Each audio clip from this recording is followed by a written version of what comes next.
Welcome to POTUS 2016. We're here each week at this hour calling the presidential horse race and inviting scholars to pour some cold, hard facts on the overheated campaign rhetoric.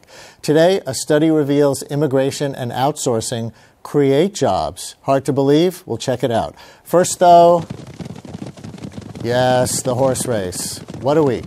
The Pope tells Congress to work together, knowing they won't. The Speaker of the House quits, knowing they won't.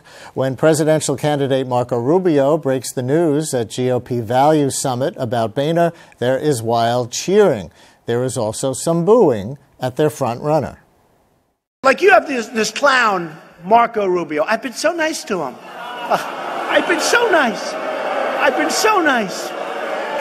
And then, no. Marco Rubio's still way behind Donald Trump in the GOP race, but Trump may be slipping. In fact, the Donald appears to be neck and neck with Dr. Ben Carson, at least according to the latest NBC Wall Street Journal poll. Let's take a look. Trump and Carson are at roughly the same level, 20 or 21%. Rubio and Carly Fiorina also tied, but now at 11%. That's quite a rise in the polls. Jeb Bush is languishing at 7%. On the Democratic side, that NBC Wall Street Journal poll has Hillary Clinton at 42% versus Bernie Sanders, 35%. However, if you remove Joe Biden's 17%, Clinton leads Sanders not by 7 points, but by 15. Of course, she led him by twice that much 2 months ago. Now let's look at how Biden and Clinton fare against a few GOP rivals. The red bar is the Republican opponent. Hillary light blue, Biden dark blue. As you can see from those dark blue skyscrapers, Biden scores higher in general than Clinton, and he beats all the Republicans. Clinton beats Trump and Bush, but loses to Carson and Fiorina. Of course, Biden isn't in the race to have anybody attack him yet and bring his numbers down. While Trump remains the GOP frontrunner, these and other numbers suggest he would not be the strongest GOP candidate in a general election, possibly the weakest. But whether or not the Donald gets on the ballot, he has, according to our first guest, already done the country a great service. In fact, Trump is elevated to founding father on the cover of New York Magazine because writer Frank Rich has detailed his patriotic service. New York Magazine writer-at-large and former New York Times columnist Frank Rich joins us. You may not know that he also moonlights as executive producer of HBO's political satire, Veep. Welcome, Frank. Thanks for having me. So, to put it right out there, you write that Donald Trump is a bigoted bully with a narcissistic personality disorder and policy views bordering on gibberish. So how exactly does that make him the equivalent of a founding father? Well, I would say photo art is not necessarily entirely the content of my piece, but the fact is that we have, I think many people in both parties would agree, a sclerotic political system that's dysfunctional in Washington, a campaign that is often trivial, and he, by playing the role of 24/7 bull in the china shop, is kind of almost inadvertently calling attention to how fatuous and ridiculous it is, and also how phony many of his opponents are in both parties. And so, for example, you include in your article a few tweets from Trump, for example, regarding Jeb Bush. Why would you pay a man $1.3 million for a no-show job at Lehman Brothers, which when it folded almost took the world with it? Another one, those hedge fund guys are getting away with murder. He said that in a speech. Tell us about what you call the obsolescent politics culture that Trump is pointing out with these things. Well, some of those, of course, stop clock is right twice a day, and some of those are actually, you might argue, politically correct, both of those. But what he's doing is, by being completely unscripted, if ridiculous often, he is calling attention to how contrived and scripted the others are, and really exposing their weaknesses as campaigners. Look at Jeb Bush, for instance, who's now down to 7%, according to the poll you cited. Jeb Bush is so incapable of having his own opinion about anything or saying something that's not scripted that when Trump starts to use the offensive term anchor babies, Bush ends up using it too, even though he doesn't believe in it. I also feel that the fall off in Hillary Clinton's support, it may not be terminal by any means, but I believe it began not so much because of the email controversy, but because Trump, by being brash and unscripted, called attention to how contrived her campaign is, where she can't even pick a favorite flavor of ice cream when she's campaigning in New Hampshire. And this does have policy implications potentially, because Trump has credibility when he says that everyone can be bought. We're going to show you a video clip now. He was the buyer when that was his appropriate role as a developer of real estate. Here he is regarding buying off Hillary Clinton. I will tell you that our system is broken. I give to many people. Before 2 months ago, I was a businessman. I give to everybody. When they call, I give. And you know what? When I need something from them 2 years later, 3 years later, I call them. They are there for me. So what'd you that's get? A broken system. So what'd you get from Hillary Clinton and Nancy Pelosi? Well, I'll tell you what. With Hillary Clinton, I said, be at my wedding, and she came to my wedding. You know why? She had no choice because I gave. That's an amazing moment from the Fox News debate. It is, and it's true. I mean, the fact is he took what we all know happens, quid pro quos between donors and politicians. He reduced it to the most basic thing, forcing someone to come to the wedding. And let's face it, I'm not an intimate of the Clintons, but I don't think they went to Donald Trump's whatever wedding it was by choice. They had to because he had shelled out. And so it's calling attention to a flaw in the system that he exploited in private life. And you know what I haven't seen? And let's say he does become elected president of the United States. Well, say not, but for the sake of argument. Whether he's taken a position on campaign finance reform. Because the way to fix the system can't be that every candidate is an independent billionaire like him. So does he then say, we need public financing, we need to repeal Citizens United? Do you know? I can't imagine he is. I don't know, but I can't imagine that he knows the niceties of any of it. I mean, someone may eventually brief him. Or maybe the more relevant question is, this Republican base, that portion of it that's enthusiastic about him, that might be skeptical of campaign finance reform in general, seeing it as a liberal democratic thing, do they now start to get on board with this in a way that some other politician who does actually get elected can ride? I think that's a very good point. I think that, take Citizens United, I really feel Trump, in his blundering way, is doing more harm to Citizens United, the victory that the Republicans were celebrating, than Bernie Sanders or any Democrat, because he is calling attention to the fact that his opponents do have these super PACs.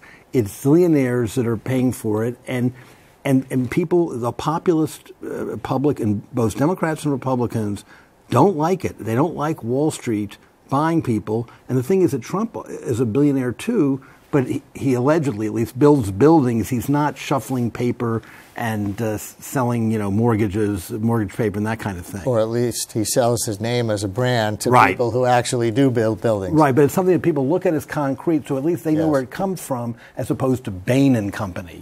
You make an interesting point in your article that a lot of pundits compare Trump to some scary demagogue populist from the past, like Huey Long or Joe McCarthy, but that you don't exactly buy that, and you see more of a parallel with some characters from fiction and some from movies. Right. I don't think many historians really think that he resembles Huey Long or Father Coughlin. I do feel, if you go back and look at Bulworth with Warren Beatty, or you look at the great Robert Altman epic Nashville, a real pleasure to look back at again, or Bob Roberts, the mockumentary with Tim Robbins, all these presidential candidates or political candidates sound exactly like Trump.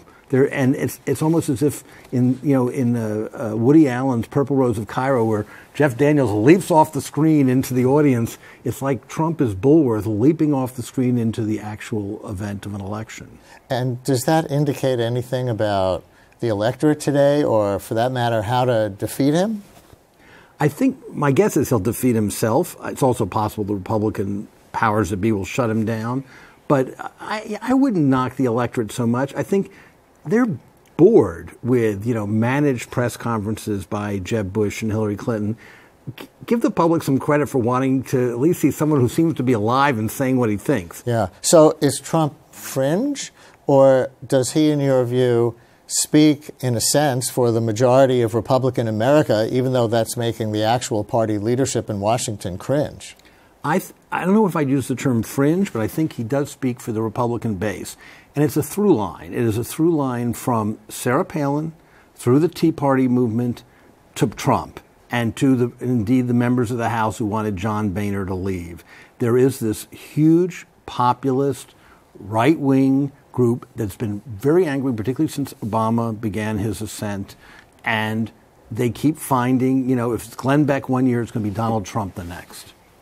So when Biden considers getting into the race and pundits say, be careful what you wish for, you're going to get in and make those famous gaffes that you always make because you don't have an edit switch, you weren't born with one. That was a liability for Biden in the past. Maybe in the Donald Trump era, it's actually a strength. Yeah, as I put in the piece, yesterday's gas or today's authenticity. I guess it's not going to happen, but wouldn't it be great to see a Trump-Biden debate? It would be great to see a Trump debate. I mean, it's not going to happen, but that would be, there's a lot of ifs in that equation. Well, who knows if it won't happen. There was once a Ross Perot, after he lost the election, Al Gore debate over this same issue, free trade. Hilarious. You're absolutely right. Who knows if it won't happen someday. Itself. And then you can write about it and we can talk about it. Frank Rich from New York Magazine, thanks a lot. Thanks for having me.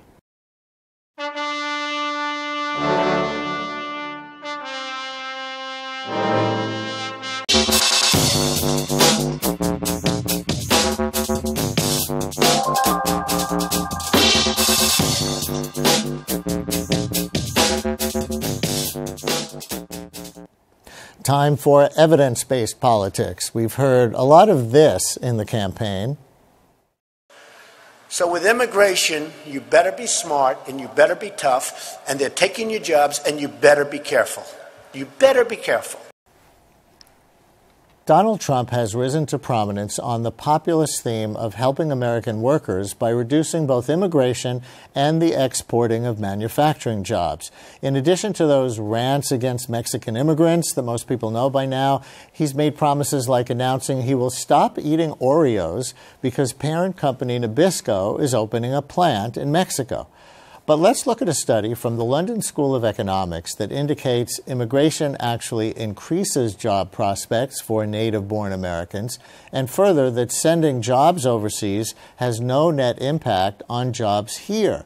How can these things be? With us via Skype from London, Gianmarco Ottaviano, professor at the London School of Economics, and to help us put the professor's findings in political context, journalist Raul Reyes, a third-generation Mexican-American on the board of contributors at USA Today. Welcome to both of you. Thank you. Thank you.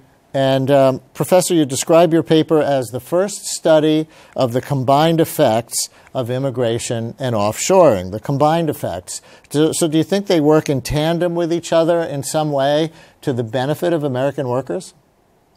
So, you just given this example of a company going to Mexico to produce. So we have to understand how these companies make their decisions, which is essentially they're considering at the same time, say, hiring American workers in the U.S., hiring foreign workers in the U.S., so immigrants, or hiring foreign workers abroad.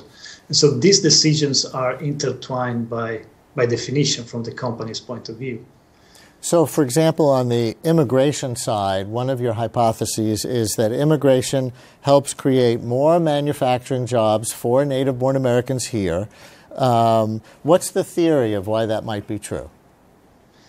So here it is about complementarities. So in a sense that there are two things going on. One is the thing that we all fear, and I think it's what gets a lot of attention in the political debate, which is essentially that if I hire an immigrant, then I cannot hire an American. So this is a substitution effect. But at the same time, when you think about the decision of these companies, essentially they're trying to put together a winning team of workers. And a winning team of workers can make these companies grow so that other workers, say American workers, can be hired. I have a question for you.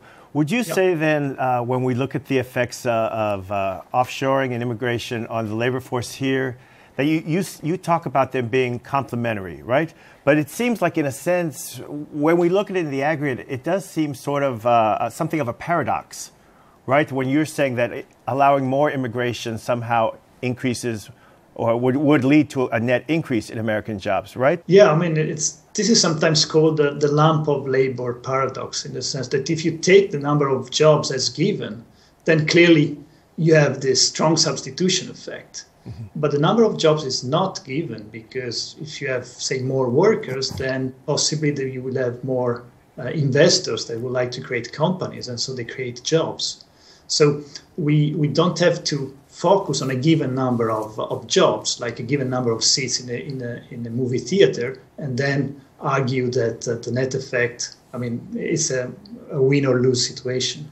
And so, for example, you argue that if Nabisco moves the production of Oreos to Mexico, it's not just that those displaced workers in this country have to go look for jobs at Pepperidge Farm. They can go do things other than making cookies that actually take more cognitive skills. That's one of your main points, right? Yeah, exactly. I mean, this idea that there are different tasks or different occupations for workers, and while moving some jobs abroad, possibly less skilled or less cognitive intensive, can give the opportunity to workers that have the right cognitive skills to get better jobs, possibly better paid jobs. But what would make those jobs exist?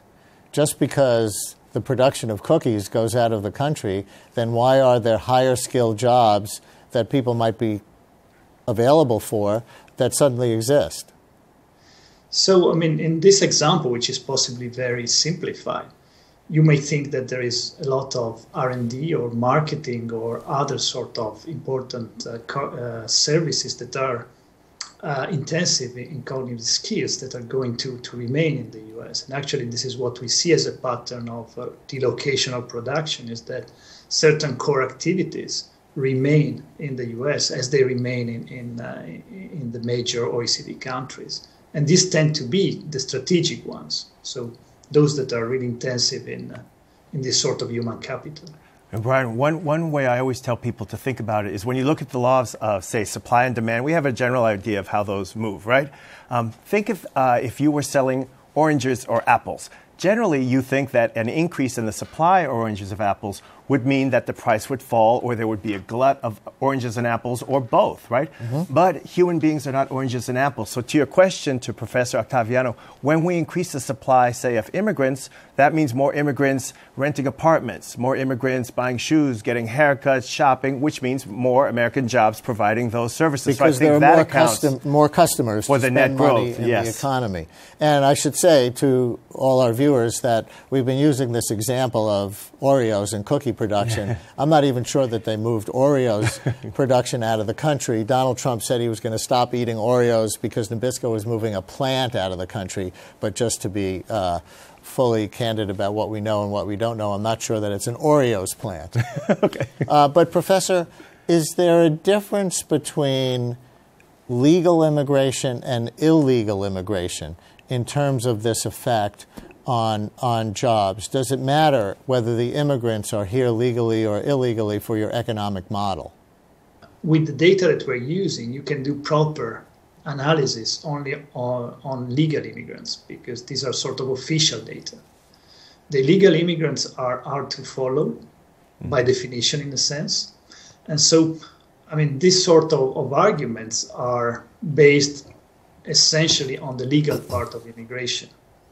Now, on the legal part, you can make the same arguments, but then we enter in the illegal playground, which means that maybe these companies that are benefiting from these immigrants are not paying the taxes they should pay.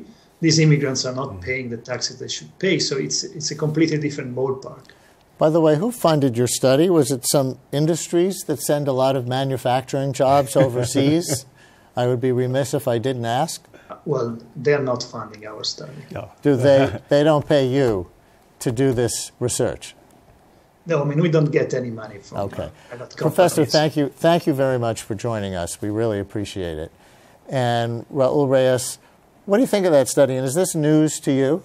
Actually, it's not news. I thought the way that he laid it out was great, because it's so empirically based that it's hard to disagree with his model. But it confirms studies we've seen, analyses we've seen in Washington Post, from the Pew Center, and from a lot of different universities. It's just, it's so funny. When we talk about immigration, we often encounter these types of these paradoxes. For example, many people who are opposed to illegal immigration, on one hand, they'll tell you that these immigrants are coming over here illegally to go on welfare and get our social services. And yet then they turn around and say they're all taking our jobs. So what is it? Are they going on welfare and just relaxing? Or are they taking our jobs? We see a lot of these paradoxes around the illegal immigration debate because it's not easy to understand.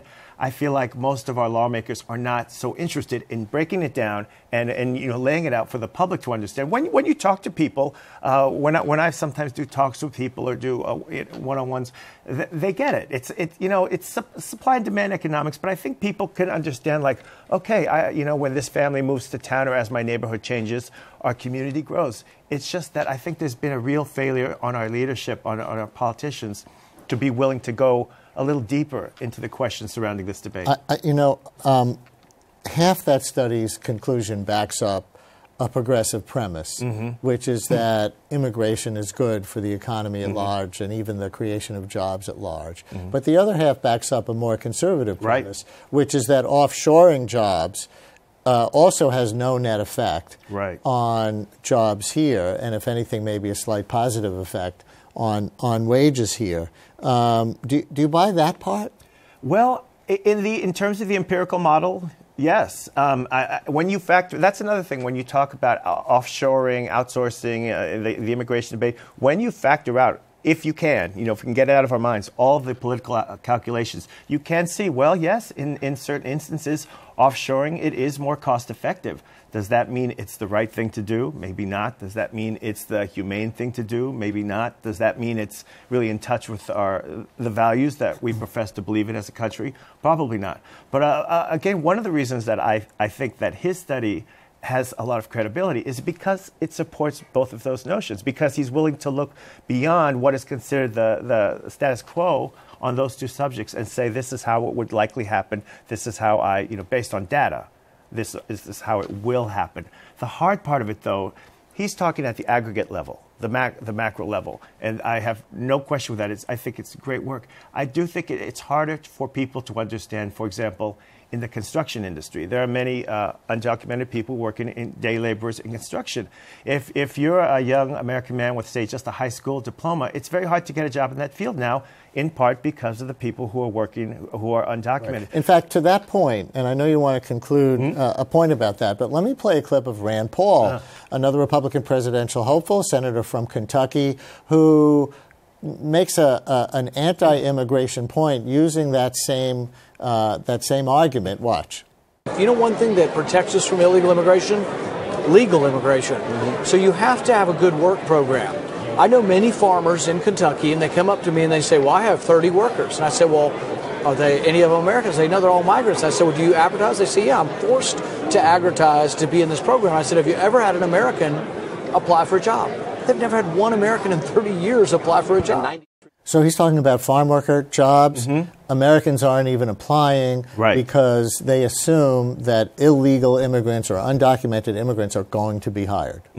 But that brings us back to what, as I was saying earlier, the paradoxes surrounding immigration and illegal immigration. What Rand Paul is talking about in the situation that I described, for example, in the construction industry, those are things you frequently hear as gripes, from conservatives or from people who are against immigration reform. That's actually an argument in favor of immigration reform, because if we leveled the playing field and everyone here was working legally for at least the same minimum wage, you wouldn't have someone who is a day laborer saying, I'll work all week for $100, and thereby undercutting all the American citizen workers. You wouldn't have people in farms and fields who were not able to fill these jobs. You would have a stable work supply, and they would be citizens, or at least with legal status, and fully contributing with taxes and so forth to our economy.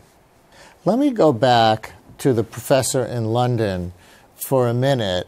I think you've been listening to our conversation. So we're talking about the political context for your academic research. What do you think over there when you hear these kinds of political back and forths from this country? So they really look familiar, because now in Europe we have this sort of immigration crisis, and possibly with the humanitarian content is much more charged than possibly for the Mexican situation.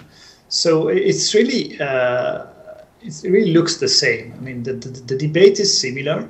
And I have to say that the American one is more informed. So the US have been receiving immigrants for now centuries, possibly.